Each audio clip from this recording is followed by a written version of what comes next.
থাক বাবা থাক। তুমি কি সেই জমিদারের ছেলে? হ্যাঁ, আমার নাম ব্রজেশ্বর রায়। আমার পিতা হরবল্লভ রায়ের একমাত্র সন্তান আমি। বাবা, তুমি কি সত্যিই পিপির খোঁজে এসেছো? একটা কানের দুলের জোড়া। এই বুদ্ধিটা আমার পিসি ঠাম্মার। আমি আপনাদের নাম পরিচয় জানতে পারিনি, তাই এই দুলটাকে সম্বল করে আপনাদের সন্ধানে এসেছি।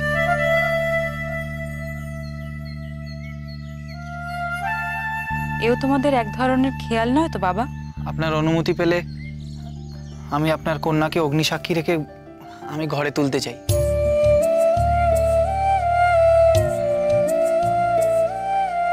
আমার মাও তাকে বরণ করে নিতে চায়। তুমি আমাদের কোনো পরিচয়ই জানো না আর একেবারে বিবাহ করার কথা ভাবছো?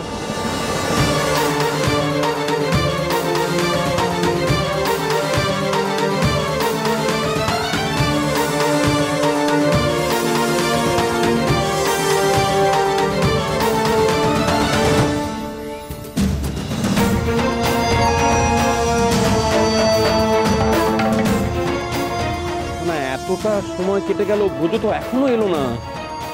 এইভাবে অপেক্ষা করাটাই আমাদের ভুল হয়েছে। চলুন, আর এক মুহূর্ত দেরি করা চলবে না। আমরা ওই শিকারপুরের জঙ্গলে যাই সবাই মিলে। বাবা মশাই, আমি এসে গেছি। এসো এসো ব্রজেশ্বর, তোমার পাগলামির শখ এবার মিটেছে তো?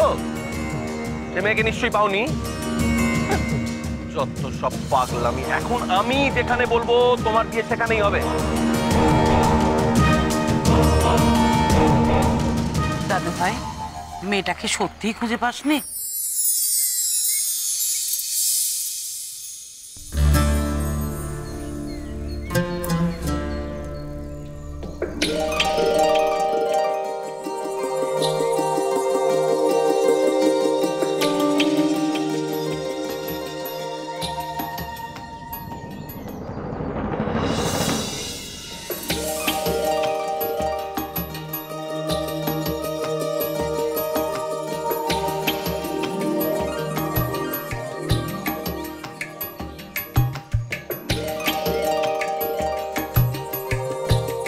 এই সেই মেয়ে? ও প্রফুল্ল, এই সেই মেয়ে? আয় মা, আয় কাছে, আয় কাছে, আয় আয় আয় আয়।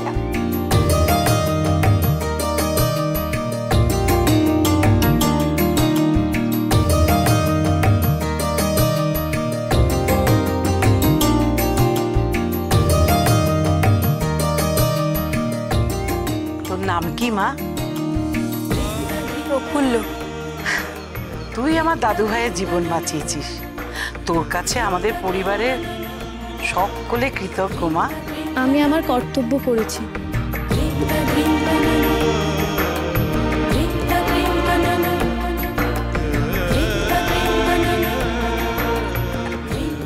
আরে মা, তোর সঙ্গে কেউ আসেনি?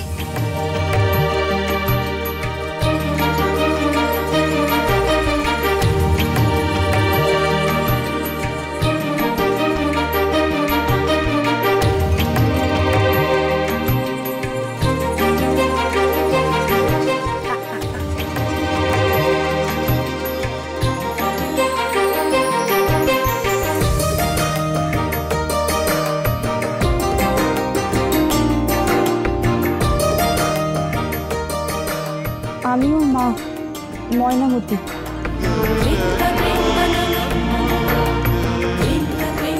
কিন্তু সেই দুলের কি হলো? আপনারা যে বললেন জোড়া দুল দেখাতে হবে, কিন্তু এই মেয়ের কাছেই যে ওই দুলের জোড়া আছে, তার প্রমাণ কি? ওই মেয়ে দিন রাত বনে বাজারে ঘুরে বেড়ায়, ওর কাছে আছে কিনা সোনার দুল? যত সব ভাঁওতা। আরে বুঝলে না, ওই মেয়ে জমিদার ও ছেলেকে বশ করেছে। ও মনে হয় নিশ্চয়ই কিছু বশীকরণ কিছু জানে। চুপ করুন, চুপ করুন আপনারা। ওই কানের দুলের জোড়াটা ময়নার কাছেই আছে। ময়না, দেখা দেখি দুলটা।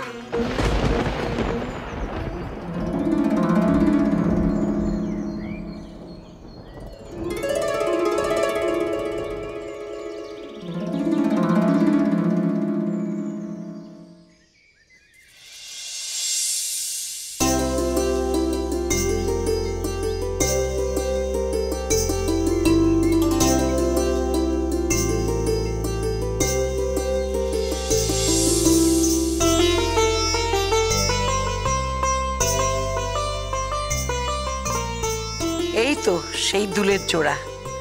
যদিও প্রমাণের আর কোনো দরকার ছিল না, প্রমাণ তো আমার দাদু ভাইয়ের চোখ, সেই তো তোকে চিনে নিয়েছে রে মা।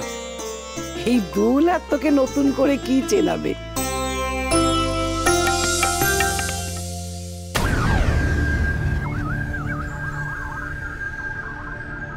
দেখে তো তেমন পয়সা কড়ি আছে বলে মনে হচ্ছে না।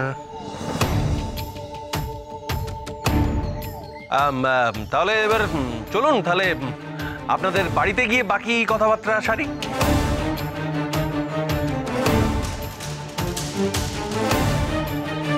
সে কি জমিদার মশাই, না ভুলেও আপনি ওখানে যাবেন না। সে বাড়ি এখানে নয়, শিকারপুরের জঙ্গল পেরিয়ে। আজ তাকে বাড়ি বা বলছি কেন, সে তো দুবেলা ভিক্ষে করে তবে এদের দিন কাটে। আপনার একটা মান সম্মান আছে, তাই না? এবার গায়ের 5 জনের সামনে আপনি যদি ওখানে যান, তাহলে সে মান সম্মান একেবারে ধুলোয় মিশে যাবে। সে নিয়ে আপনাকে ভাবতে হবে না। আমাদের মান সম্মান অত ঠুনকো নয় যে একটু লাগলেই ধুলোয় মিশে যাবে। আর গরিব মানুষের বুঝি মান সম্মান হয় না?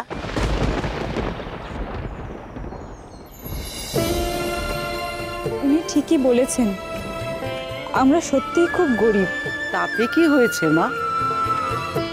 গরিবরা কি মানুষ নয়? তারা কি ফেল না? আমরা তো এখানে এসেছিলাম আমাদের দা ঠাকুরের পছন্দের পাত্রীকে খুঁজতে, সেটাই তো পেয়ে গেছি। এই আমাদের যথেষ্ট। তোমাদের পাকা দালান কি ভাঙা কুড়ে, তাতে আমাদের কি এসে যায়? চলো মা চলো, এখানে আর নয়, তোমাদের ঘরে বসেই বাকি কথাটা সেরে নেবো। হ্যাঁ হ্যাঁ হ্যাঁ হ্যাঁ হ্যাঁ, চলুন চলুন চলুন চলুন, তাহলে যাওয়া যাক।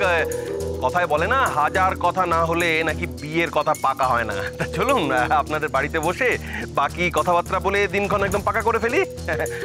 ওই ব্রজেশ্বর, চলো তোমার ভাবি শ্বশুর বাড়িটা একটু ঘুরে আসি। চলো চলো। হরর তো এত খুশি হবার কথা নয়, তবু এত আগ্রহ। আমার কেমন যেন মনে হচ্ছে। আরে কি হলো, দাঁড়িয়ে আছো কেন? সবাই চলো তাড়াতাড়ি, বিয়ের কথাবার্তা পাকা করে আবার গ্রামে ফিরতে হবে। বিয়ের জোগাড় বলে কথা। চলো চলো তাড়াতাড়ি, চলো তাড়াতাড়ি তাড়াতাড়ি তাড়াতাড়ি।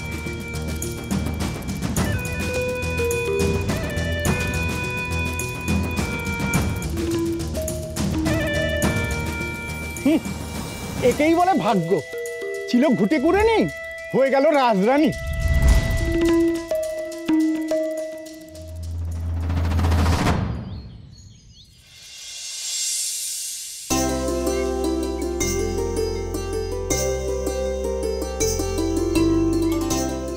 আপনাদের মতো বড় মানুষের পায়ের ধুলো পড়লো আমাদের ভিটেতে, কিভাবে আপ্যায়ন করি আসলে আগে থেকে ঠিক ছিল না তো, তাই এই জল বাতাসা। আরে অত কিন্তু কিন্তু করছো কেন বলো দেখিনি?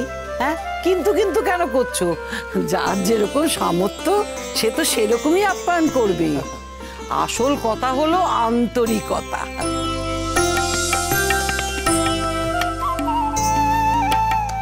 তাছাড়া তুমি তো গরিব নও। যার ঘরে এমন কন্যা রত্ন আছে সে কখনো গরিব হয়? তবে হ্যাঁ, এইবার এই রত্নটি আমার ঘরে যাবে। এ তো আমার পরম সৌভাগ্য। ও যদি আপনাদের পায়ে ঠাঁই পায়। না না, পায়ে কেন থাকবে? আমার পুত্রবধূ গৃহলক্ষ্মী হয়ে থাকবে। তাই তো পিসিমা? না, বলছি যে বিয়ের জন্যে কিছু খরচ খরচা আছে, পারবেন তো? ওর বাবা ওর বিয়ের জন্য ব্যবস্থা করে গেছেন।